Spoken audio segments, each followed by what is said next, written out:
Hi, this is Jonathan Marks, and I'm here with Timothy Wilens, MD. He's the Chief of the Division of Child and Adolescent Psychiatry and the Co-Director of the Center for Addiction Medicine at Massachusetts General Hospital in Boston.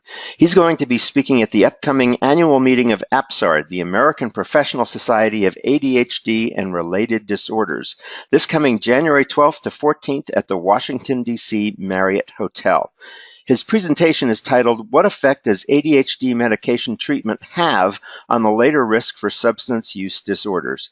Dr. Wilens, can you give us an overview of what you'll be presenting? Absolutely, and thank you very much, Jonathan. We're going to be focusing on an area that has drawn a lot of attention and arguably controversy, and that is getting a better understanding of the relationship between ADHD and cigarette and substance use disorders, but really focusing on what are the longer-term effects of treating ADHD on later cigarette use and substance use disorders.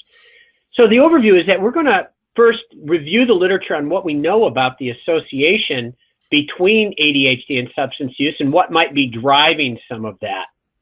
The real second part of the talk is to really go into the weeds a little bit, to really sort of disentangle the number of studies that exist and really putting a clinical face on them to understand what do we know about long-term treatment of ADHD with both stimulants and non-stimulant medications, and what happens to cigarette smoking and to substance use with treatment. In other words, the questions are, does long-term treatment with, let's say, controlled substances like stimulants increase, make it more likely you're going to smoke cigarettes or misuse substances and develop a use disorder? Does it have no effect, or does it decrease that? And we're going to look at clinical studies. We're going to look at large follow-up studies in the United States, as well as registry studies, both in the United States and in the European Union. And then the last thing we're going to take a look at is to get a better sense of stimulants and misuse of stimulants. So it's one thing that they could create substance use disorders if that were to occur, but what about stimulant use in individuals who have ADHD, the misuse of these medicines? They are controlled to substances. Does it occur? If it occurs, do we know anything about the people who misuse them?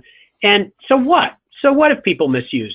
Can we then look over time to say, what does misuse predict, let's say 10, 15, 20 years later?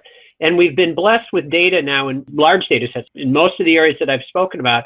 So we're going to really try to give not only a research and database epidemiologic perspective, but put a clinical face on this. What does this mean in your clinical practice? Great. And do you also talk about non-stimulant medications and those effects long-term?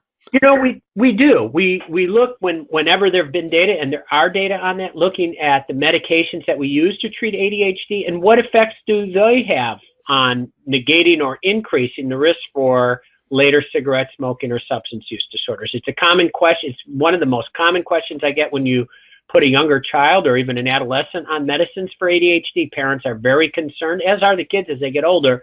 Will I become addicted to this medicine, or does this create an addiction to another medication? So I think we can answer that question during this session pretty confidently. Great. So Dr. Wilens has set this up beautifully for us. If you want to find out the answers, you've got to join us at the upcoming meeting of the American Professional Society of ADHD and Related Disorders. That's happening this coming January 12th to 14th at the Washington, D.C. Marriott Hotel. It's always a wonderful gathering, lots of great information, lots of wonderful experts, and Dr. Wilens will be among them. Thanks for joining us, Dr. Wilens. Thank you very much. And we'll see you there.